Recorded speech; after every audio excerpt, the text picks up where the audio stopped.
hope that you're well. Welcome to an extensive guide on backpacking Colombia.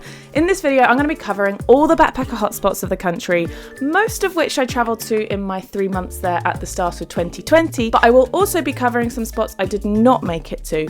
There may be some destinations that I've missed in this video, and if that is the case, do please leave it as a recommendation in the comments so that anyone planning their trip to Colombia can take that into consideration as well. But before we get started on destinations, I have a few general tips to note about backpacking Colombia. So 1, it is a good idea to know at least a little bit of Spanish before you arrive. Many people in Colombia do not speak English. I will be making a video on the basic phrases you need to know to look out for. Regardless, however, I recommend downloading the Google Translate app and downloading Spanish for use offline, so even if you are in the middle of nowhere, you can communicate with the locals. Number 2, the currency is Colombian pesos. Make sure you have downloaded the XE currency app so that you can always figure out what the price is equivalent to in your local currency. I will talk more about money and budgeting in Colombia in my big budget breakdown video coming soon. Number 3, Colombia was better than I was expecting when it came to card payments. Most of the nicer hostels accepted cards. If you're booking a bus at the bus station, you can usually pay with card. However, you will still find yourself needing cash on a daily basis. In most restaurants, street food, if you're catching the bus just by hailing it, taxis, and you will find that many local vendors are extremely reluctant to give you any change, so really try to break your big notes that the ATMs will give you as often as possible. The supermarket is a good place to do this, so you have the correct change as often as possible. Number 4, always have your passport somewhere safe and handy. You will need it more often than you might think. Every time you check into a hostel, often when you're booking a bus ticket, or if you need to go to the doctor, you will need your passport. The best time to visit Colombia is probably between February and April, because it is dry season, but not the Colombian holiday. I was there from mid-December, and although it was okay, I did find it more difficult to be spontaneous and things would sell out. I had to book things at least a few days in advance when it was December and early January. Number 6, queues in Colombia go so slow. I still don't know why. There is just no efficiency. Perhaps this doesn't bother some people, but as a Brit who is used to doing things quite promptly, standing in a supermarket queue with only 2 people in front of you for half an hour is not what I normally allow time for. So my lesson here is, if you know you will be in a queue for something, buying a ticket, shopping in the supermarket, allow more time than you think you might need. Number 7, in the mainland, generally you can drink the tap water, but not always. Sometimes it's not advised. And occasionally a hostel will have a filtered water station, but most of the time they don't. There is of course always bottled water that you can buy, but I recommend, if you want to reduce your plastic consumption, having a filtering water system of your own. I used the grey old GeoPress water bottle, which was great. I didn't get sick once. Number 8, if you are getting a local SIM card, which I recommend that you do, I was recommended Claro as the network to go for. I was generally very pleased. I had signal at all the times I needed it. And number 9, I have a lot to say when it comes to your safety in Colombia. I will be making an entire video on that. So please get out your notepads or perhaps your Google Maps app, ready to make some stars to start planning out your backpacking trip to Colombia. Alternatively, I have personally created a digital map legend of everything that's going to be in this video and more that's available to purchase on backpackingbananas.com. It's designed to use when you're in the country so you can see what recommendations are nearby. If you click through, you can see my notes on them. There's links to videos, there's links to websites. I would have killed for something like this before I went on my trip. So I hope you really enjoy using it, and by purchasing it, you'd be really helping me out by supporting this channel and allowing me to spend more time creating content like this to help backpackers like you travel to places that you may never have thought have been possible. I've also created a free PDF guide which has 6 realistic itineraries for backpacking Colombia, just to give you an idea of where to get started, and you can get that for free literally just by signing up to my newsletter, and you'll find it in the welcome email. If you would like to skip the video to a particular destination, you can find the relevant timestamps in the description box below. So let's start in Bogota, the capital city of Colombia and located right in the heart of the country. Bogota is an absolutely humongous city. So where do you stay? The top 3 places I recommend you look for accommodation is La Candelaria, Chapinero, or Parque 93 or Parque 93. La Candelaria is probably the most popular with backpackers and is the downtown area of Bogota. There's loads of stuff to do and places to go out. This is where I stayed. It does have a reputation for being a bit sketchy in the nighttime, however. Chapinero and Parque 93 or Zona Rosa also have lots of hostels and good restaurants and nightlife. They are also considered to be safer districts as well. I stayed in Selena Hostel in La Candelaria, which is one of the most beautiful hostels I've ever stayed. I highly recommend it, but it is on the pricier side. Selena have many hostels across Colombia and Latin America, all with great reputations, so remember that as a name you can trust. I also heard great things about the Cranky Croc Hostel in Bogota for it being super social. I believe it's Australian owned. I didn't have the chance to visit, but it's definitely one that you can consider. Bogota is a western city. It's pretty simple to get around on buses and the Transmilenio. The Transmilenio is a big bus which runs along the main route at faster speeds because they have their own road lane. To get public transport, you will need to get a Tu Llave card, I think that's how you say it, which works just like an oyster.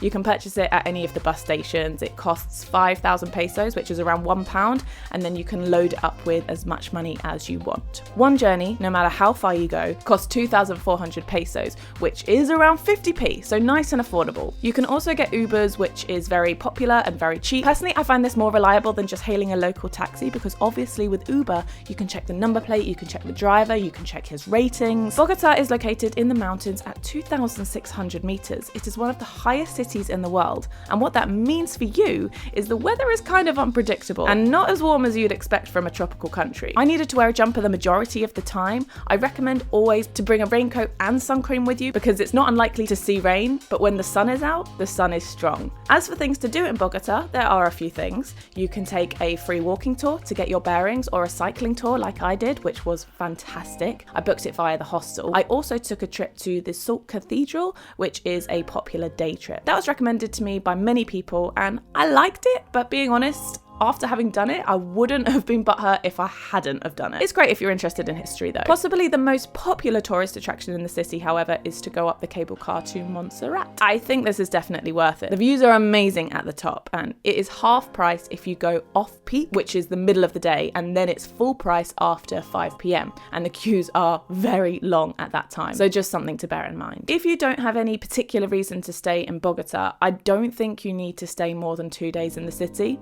I was in Bogota for 10 days because I attended Spanish school for 1 week. The Spanish school I went to is called We Institute, and I could not have gone to a better school. The teaching was phenomenal. But what I really appreciated the most is the extracurricular activities that they organised. So on Monday, they organised a group lunch so we could all get to know our classmates outside of a class setting. I did a free dance class one evening, it was bachata. And in the break time, we would rehearse for a Christmas nativity play, which we performed on the Friday. And we were taken to Ciudad Bolivar on Friday afternoon to visit the children learning English out there and got to explore a part of the city which I would never have visited myself. So I highly recommend We Institute as a Spanish school. No matter what your level, they teach all the levels and you can book onto week-long courses. The more weeks you do, the bigger discount you get. While I was in Spanish school, I also stayed with a local Colombian family. This was organised by We Institute as well. When I signed up to the classes, they asked me, would you like us to organise your homestay? I said, yes, please. They gave me a few questions to fill out based on my preferences for the homestay, and from those answers, they gave me 3 or 4 different options to choose from, all with slightly different prices, but offering different things so I could pick the one I wanted. So yeah, it was a really nice system to organising the homestay, and you do pay a one-time fee to We Institute for them arranging the homestay as well. So it's more cost efficient for you if you stay longer in the homestay, if that makes sense. That was a lot on Bogota. Shall we move on? Moving down to the Tatacoa Desert, somewhere I was a bit gutted to have missed actually. It's located southwest of Bogota.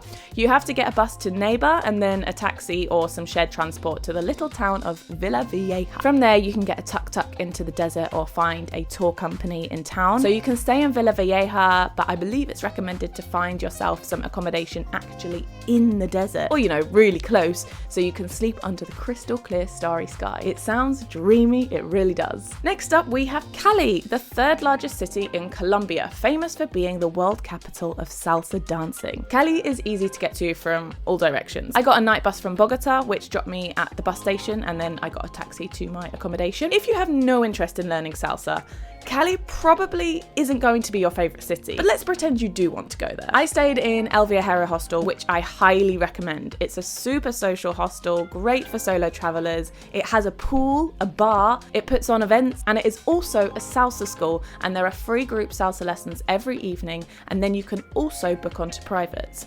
I did a package of 10 private lessons which cost me around £85, but you can also purchase a package of 5 or just purchase individually. Learning to salsa here was one of my best experiences in Colombia. Even if you don't stay in El Viajero, I recommend staying in the San Antonio pocket of the city. It's got loads of hostels, restaurants, really cool street art. It's one of the safest parts of the city and you have everything close by. Al Bien Alimente is my favorite restaurant in San Antonio. It's entirely vegetarian. They have great coffee, great menu del dia options and really affordable prices as well. To get your bearings of the city, it's a good idea to do the free walking tour, which works on a tips basis. I heard the street food tour was really good as well, but I didn't do that one. As for nightlife, the best social salsa bars to practice your skills are La Topa on a Monday and Wednesday, and also El Rincon. Espacio 1060 was also a great fun rooftop bar to party. The Chiva buses are really popular in Cali, which are the party buses. I went on 3, which I'm not proud of. Other things to do in the city, you can hike up to Les Tres Cruces, get a taxi up to Cristo Rey for some great views of the city, or you can visit Parque del Perro, which is a beautiful little park which has loads of nice restaurants close by. Cali is not notorious for being the safest city. Do not walk the streets of Cali at night, especially by yourself. Get a taxi. I was in Cali over Christmas time where there was an annual festival happening called Feria de Cali, so it was a fun time to be there. If you're wanting to do a salsa course like I did, I recommend staying at least a week in Cali to have a good amount of time to complete your lessons. But if you just want to participate in the group lessons and have a small taster, I think 3 or 4 days is a nice amount of time to spend in Cali. Popayan is a town located around 3 hours south of Cali. It can be a really good stopover if you're heading across land to Ecuador. It's a beautifully preserved colonial town with gorgeous white buildings, very picturesque. It's a university town, so filled with young people, so has good cheap places to eat and go out. Nearby you also have San Agustin, which is famous for its prehistoric UNESCO archaeological sites in Colombia. Next we're going to head over to the Pacific coast. There are a couple of spots on Colombia's Pacific coast that you can get to, but I personally think the most accessible is the Bahia Malaga National Park, and it is beautiful. Not a whole lot of backpackers make it here, but it is well worth it. I stayed at Pacifico Hostel, which was just brilliant. Great for solo travelers, super easy to meet people. They serve all meals at the hostel, which you can purchase. It's very rustic, so be prepared to live proper basic for a few days. They organise tours to the waterfalls and other amazing attractions in the park. You can rent kayaks, go surfing, swim with plankton at night, just by diving into the private ocean inlet that belongs to the hostel. From Cali, it's about a 3-hour minibus ride to Buenaventura, and then it's a 10-minute walk to the boat port where you can catch a speedboat to the national park. Now you can either stay in Juan Chaco, and there are a few accommodation options there, or you can do what I did and stay in Pacifico Hostel. It is technically in the Juan Chaco area, but it's extremely difficult to walk there from Juan Chaco. I did it. I do not advise it. You're not supposed to walk. I had to walk through a river with my leggings on. If you are staying at Pacifico Hostel, you need to catch the Bahia Mar boat. It's a bright yellow boat. When you are in Buenaventura, you need to ask them specifically to drop you at Pacifico. The speedboat is cramped and bumpy, so just prepare yourself for that. And don't forget your bug spray. I stayed 3 nights there and I think it was the perfect amount of time for me. Perhaps I could have stayed longer if I treated myself to a private room with ensuite, but in the jungle dorm, 3 nights is enough for me. Then I need civilization. I don't recommend less time though, because it is one of the wettest places on earth, so you want to give yourself a few days just to ensure you might get at least a little bit of sun. Moving up to Salento, you want to get transport asking for Armenia, as this is the biggest bus station, and then from there you can change and get a small bus to Salento, which is one of my favourite spots in the country for sure. A super colourful town, famous for being a big part of the coffee region and also the gateway to Cocora Valley. So the Cocora Valley is world famous for having the tallest palm trees in the world, and it is truly spectacular. You just hop on a jeep from the town of Salento, and I highly recommend doing the longer hike, which they say takes 5 hours. It doesn't. It took us 3.5 hours and we were stopping plenty as well. The whole hike was just beautiful, well worth it, and very iconic Colombia as well. Make sure you bring plenty of water, sun protection, and make sure your camera is charged as well. Like I said, Salento is also famous for the many coffee farms that are around. You can do your research as to which one or ones you want to visit, We went to Las Acacias coffee farm, which was the closest to Salento. We walked there in 40 minutes and that was well worth the visit. Super interesting to hear about how the coffee is made, and you get unlimited coffee for you as well, which is glorious. You can play Tejo in Los Amigos near the Jeep station, which is a famous Colombian game to play with friends and beer in the evening. Highly recommend giving it a go. I chose to stay in El Viajero hostel in Salento because I enjoyed my experience so much in Cali. I did not find the beds so comfy, but it was still a great hostel for the social aspect. There's a bar, hangout areas, lovely view, and in town there's a cafe called Jesus Martin, which was my favourite place to get a coffee every morning. I think spending 3 nights in Salento is the perfect amount of time. Within my 3 days in Salento, I took a day trip to Finlandia, which is similar to Salento, but it's smaller and, dare I say it, even more colourful. It's super cute and was well worth the visit. There's a bunch of sights to see, such as the wooden structure. We also hiked to the double waterfall, which was an absolute trek because we didn't know where we were going, and I genuinely can't even explain to you now where it is. 1, because the roads are not on Google Maps, so it's impossible to describe, but 2, I think it's nice to keep some of these places as hidden gems that not everyone knows about. Only the true adventurers will find them. Back up in Finlandia, definitely grab some food at Helena Adentro. Getting to Finlandia from Salento could be easy if you get the return Jeep. The Jeep was fully booked when we rocked up, so we had to make an alternative route, but getting a bus going in the direction of Pereira, but getting off at Las Cruces junction and then trying to hail down another bus going in the direction of Finlandia. Of course, you could also get a taxi, but that is a more expensive option. Moving on up to Jardin. Now, geographically, you'd think it would make sense to head there straight from Salento. It's possible, but a really long and complicated journey. A more simple way of visiting Jardin is to make a return journey from Medellin. There's a direct bus which takes 2 to 4 hours. Jardin is like the hiking haven. I strongly recommend downloading maps.me to use in Jardin. This is how you can figure out getting to the super remote waterfalls. The most popular waterfall is Cave Splendor, which you probably won't have to yourself, but it's still worth the visit because it's super amazing. You can get a Jeep which will drop you most of the way there or the whole way there. This can be arranged easily in the town, or you can hike there. It's a long hike. It takes around 3 hours one way. The other hike that we did took us to way more remote waterfalls, which you will likely have to yourself. Start walking in the direction of Cascada La Escalera. This one isn't too far, so there'll be other people there, but if you carry on walking for hours, you reach the Fall of the Dragon, Cueva de los Guacharos, and the Angel of Salt waterfall. You do need some water shoes if you want to get to that very last one though, because you have to walk through a stream that rock hopping doesn't quite manage to take you across.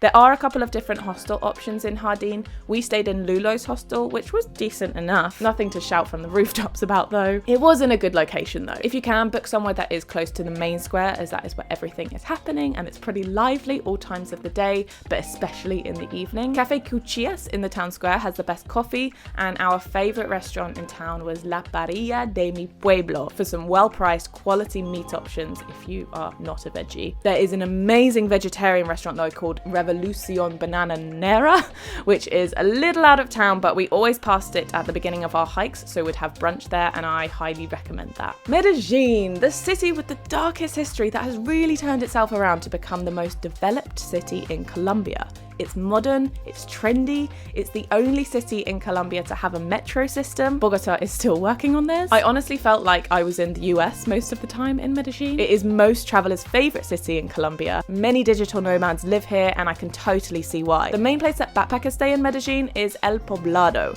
The centre of El Poblado around Parque Lleras reminds me a lot of Ubud in Bali. There's loads of hostels, beautiful cafes, trendy shops around there. I stayed in Los Patios, which is just outside of main El Poblado, but still a great location as it's really close to the metro and the big supermarket, and it is the best rated hostel in South America. It's really big. It has 2 rooftop bars, a rooftop gym, a bunch of co-working spaces, a cafe. The rooms are immaculate. Your bed gets made every day and sheets get changed. Free towel to use, great Wi-Fi, great atmosphere, really easy to meet people. It is pricey, of course, though, for a hostel, but right next door to Los Patios there is a hostel called Florentina, which is just €6 a night. So much more affordable, and it's cute, quaint, nice. And more recommendations that I was given for hostels were Casa Kiwi Hostel, the Sugarcane Hostel, and Purple Monkey as a party hostel. As for restaurant and cafe recommendations, the cafe in Los Patios is great for coffee. Hija Mia Coffee was great for coffee and breaks. It's Aussie owned. Pizzeria Olivia has incredible pasta, though a bit of a treat as it is expensive. Another area of Medellin that is safe that you can stay in is Laureles.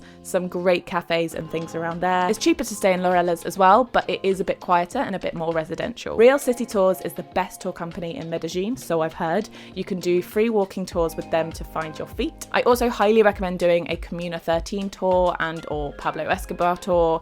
For the Comuna 13 tour, I literally just rocked up at the San Javier metro station and saw the sign for the Zippy tour and booked on there and then. The metro in Medellin is wonderful. It's free to get the equivalent of the Oyster card, and when you top up, it's easiest just to tell them how many trips you want because every trip is the same price no matter how far you go. You can use the card for the cable cars as well. So if you're in Medellin for a few days, it might be nice just to start off with 4 trips. Yo quiero 4 idas, por favor. I can't remember how much one trip is, but it's not expensive. When I was in Medellin, you could use Uber, but they were in the process of banning it, so I don't know whether or not it will still be available when you are there.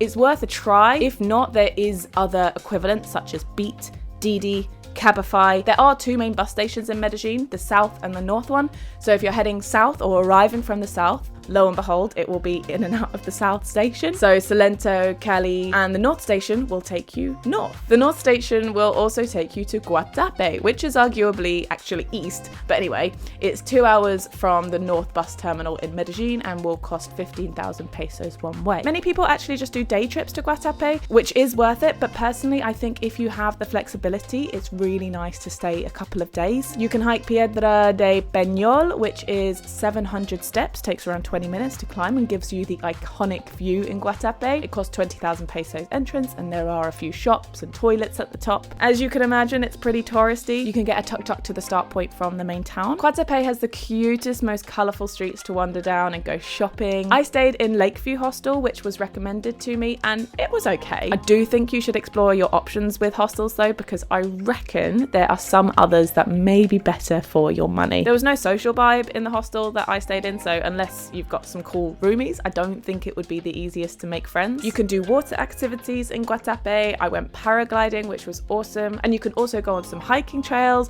visit San Rafael. There's loads to do. San Gil is the adventure capital of Colombia. It has the most popular whitewater rafting that you can do in the country on the Suarez River. You can go paragliding, canyoning, mountain biking. We went rafting with Exploradoras Colombiana, who were fantastic. I do recommend bringing water shoes if you have them, as I was barefoot, which was not ideal. And I suggest perhaps leaving your GoPro at home. We stayed in Nirvana, which was great, cheap, has a nice pool, nice staff. Probably would have had a good atmosphere if there were other backpackers there, but for some reason it was pretty empty when we went. It's on the river, which is lovely. It is a 10-minute walk out of town though, so do bear that in mind. Wherever you stay though, I recommend choosing somewhere with a pool because San Gil was very hot indeed. For food, I highly recommend a restaurant called Gringo Mike's. I know it sounds gimmicky, but oh my god, it was incredible. The service, the food, the prices were decent too. I got to San Gil by getting a night bus to Bucaramanga and then switching to another bus which took 3 hours to get to San Gil. Villa de Leyva is a small town that unfortunately I did not get the chance to visit, but it was highly recommended to me and somewhere super beautiful to go on hikes and just chill out for a few days. Moving up to the northern coast, starting with the iconic Cartagena,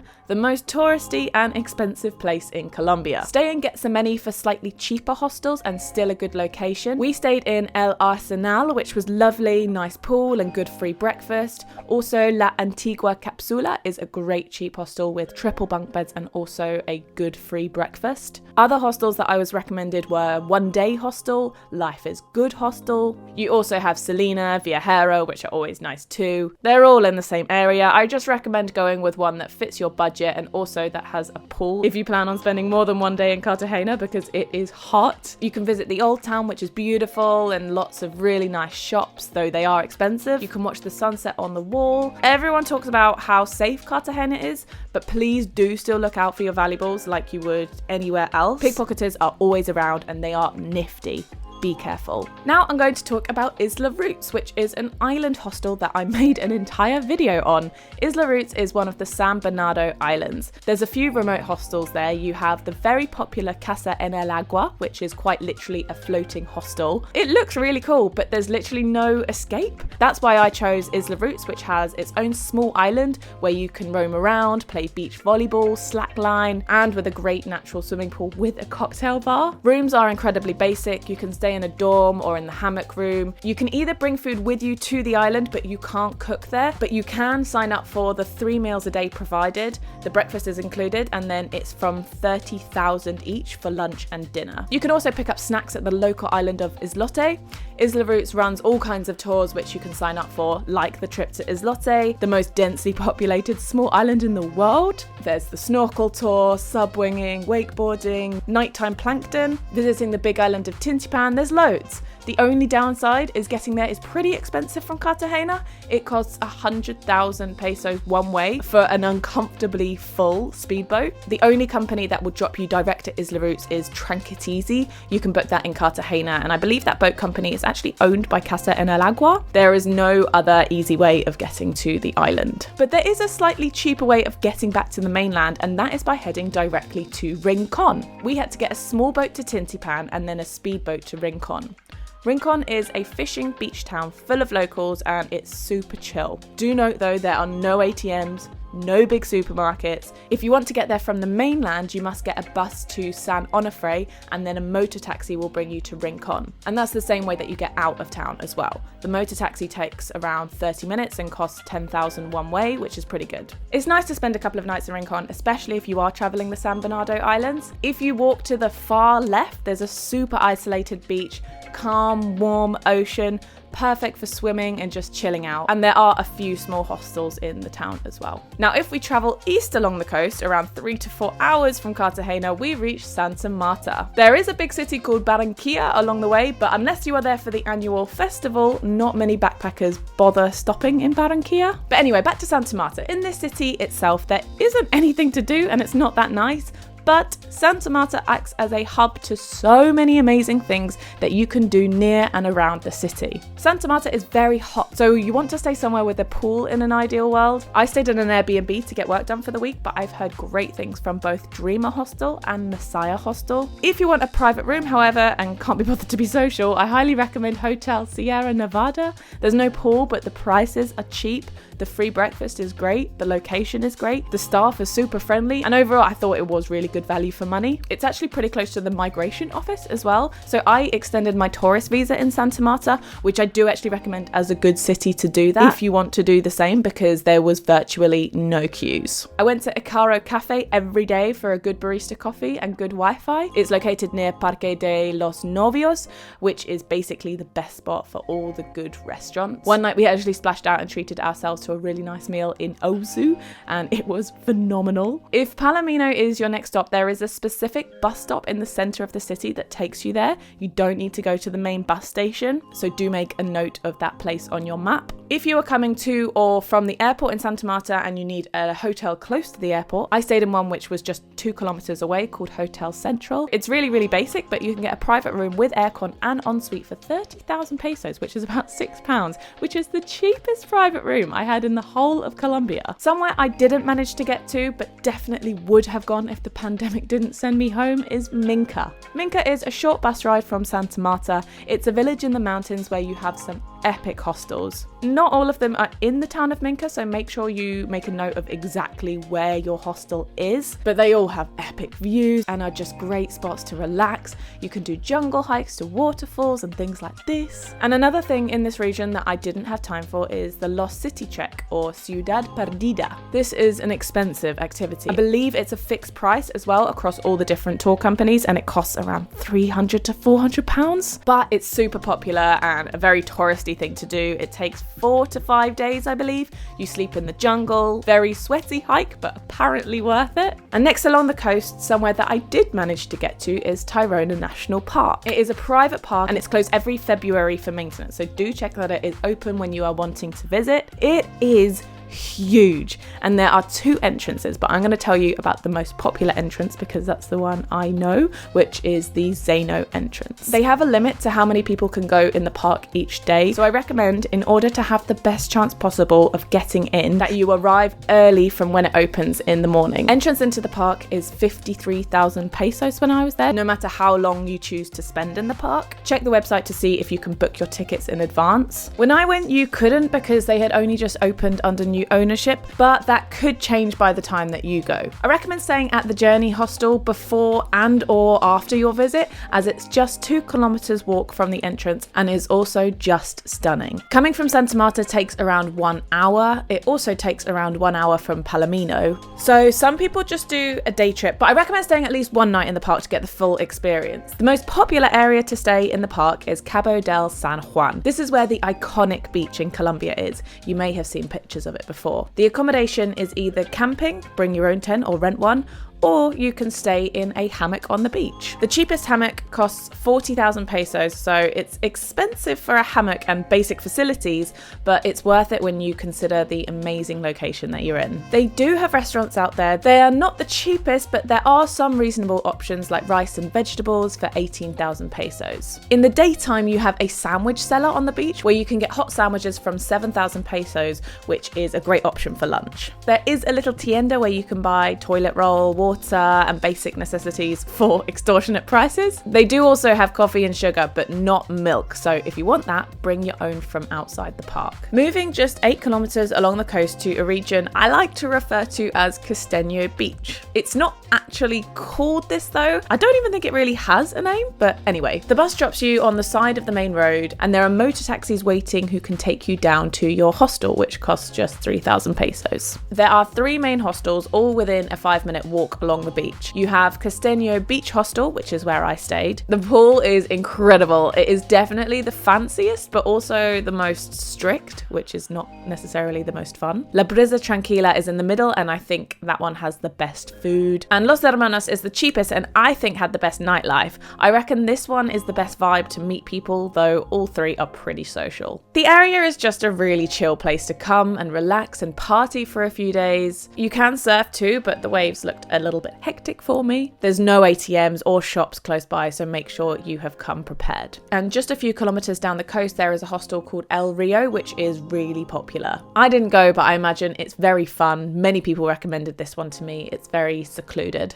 And moving further along the coast to Palomino, the dusty beach town which has increased tenfold in popularity over the past few years. It reminded me a little bit of Port Barton in the Philippines. If you walk west on the beach for about 10 to 15 minutes, you reach the mouth of the river, and this is the best place to watch the sunset. The main thing to do in Palomino is the tubing. This is really nice, really relaxing. Bring your waterproof bag, a few beers, and go with some friends you've made. It costs 40,000 pesos. I stayed in Casa del Pavo Real, which was stunning. I highly recommend this. It's actually more of a hotel than a hostel, as there are only 2 dorm rooms, but I still managed to make some friends. It's a very relaxed vibe, and it has the best free hostel breakfast that I have ever had. If you want somewhere cheaper and more party and backpacker-like, I can recommend you Kawabunga. I've heard it's a good time there. For dinner or lunch, Turcolandia is a really popular pizza place. And in the evenings, everyone goes to Cafe Maria Mulata for live music and drinks, etc. Apparently, Arepas Chevares does the best arepas too. I hate arepas, but they are big in Colombia, so perhaps you will like them better than I did. And the final destination that I'm going to be talking about in this guide is the desert of La Guajira, which is one of the least traveled parts of the country, but it was a great adventure. So to get there, you want to start off in the city of Riohacha, which is about a further hour down the coast from Palomino. I stayed in Laguna Sala by FSL in Riohacha, which I highly recommend. It was really cheap, great dorms, friendly staff, free breakfast, a pool. The only problem is that the kitchen was a bit shit, but they serve food and food is cheap in Riohacha anyway, so you don't need to cook anyway. I recommend a cafe called I Wanna for coffee, and the restaurant opposite that cafe serves a great menu del dia for 8,000 pesos. Now, as for getting to the desert, people will try to sell you tours in Riohacha, and you can of course do that, but if you don't want to do a tour from Riohacha, this is what you need to do. First of all, you need to get a shared car to Uribe. The cars go from here. Honestly, just rock up at the side of the road and you'll be offered a lift by various people. I'm not even joking. Don't pay more than 20,000 pesos for the lift to Uribe. The journey takes around 90 minutes or so. In Uribe, there are many jeep services to take you to Cabo de la Vela and Punta Gallinas, etc. We ended up signing up to a tour from here because the deal was really good. The company is called Huya Tours. The price was 220,000 pesos, which is about £45, and that's for jeep to Cabo de la Vela, accommodation in Cabo de la Vela, and jeep tour around the area. then jeep to Punta Gallinas. The accommodation is hammocks on the beach. You need to make sure you have stocked up on water, toilet roll, and warm clothes for the night. Where we stayed were able to provide us with blankets when we asked for them, but I think you need to prepare as if this was not available. Cabo de la Vela is stunning. The water is so calm and peaceful. It's a really basic way of life. You will be bombarded with locals trying to sell you bracelets and bags, however, you can't escape this. This is something that I really struggle with because they rely on tourists like us for them to live, but you can't buy something off everyone, especially because they're all selling the same stuff. And I didn't even bring any extra cash with me, let alone having the space to bring 10 colourful bags home with me. You can buy meals in the accommodation and restaurants. Lunch and dinner were about 15,000 pesos, so it's still pretty affordable. They do serve breakfast too, but I had brought fruit from Riohacha and didn't need it. They also have coffee and sugar, but no milk, same like in Tayrona National Park. So if you want milk, make sure that you bring that with you from Riohacha. Cabo de la Vela is actually world famous for being an amazing kite surfing spot. I would actually love to go back there one day and do a course. Anyway, you do a tour of the Cabo area and then leave for Punta Gallinas at 5 a.m. the next day. Or unless you want to stay another day in Cabo de la Vela like we did. It takes around 3 to 4 hours in the Jeep to get to Punta Gallinas. You must pay an extra 20,000 for a chinchurro hammock in Punta Gallinas because the hostel is not owned by Huya Tours, but it is super comfy and warm. They provide a blanket and the showers and toilets are much nicer than in Cabo. You can purchase all meals there and you do a Jeep tour around Punta Gallinas to the sand dunes, beaches, and the most northern point in South America. Expect the car to either break down or just get stuck in the sand. This was the biggest disappointment of Huya Tours for us, their lack of organisation and common sense. Like, we broke down several times, running out of gas mostly. Why they didn't just bring more to spare with them is absolutely beyond me. Anyway, the tour drops you back in Euribia after one night in Punta Gallinas, and you must get a shared car back to Riohacha. And that is it. That is my complete guide to backpacking Colombia. Thanks so much if you're still watching. I really hope that this was useful for you. Like I mentioned at the start, I have created a digital map legend with every single thing I've mentioned in this video and more. There is essential bits of info in there that you won't find anywhere else on the internet, and that is available to purchase on backpackingbananas.com. And for a limited time, you can get my 6 realistic itineraries guide to Colombia for free when you sign up to the backpackingbananas.com newsletter. So don't miss out. I hope you have a wonderful time backpacking Colombia, and I will see you in the next video. Bye!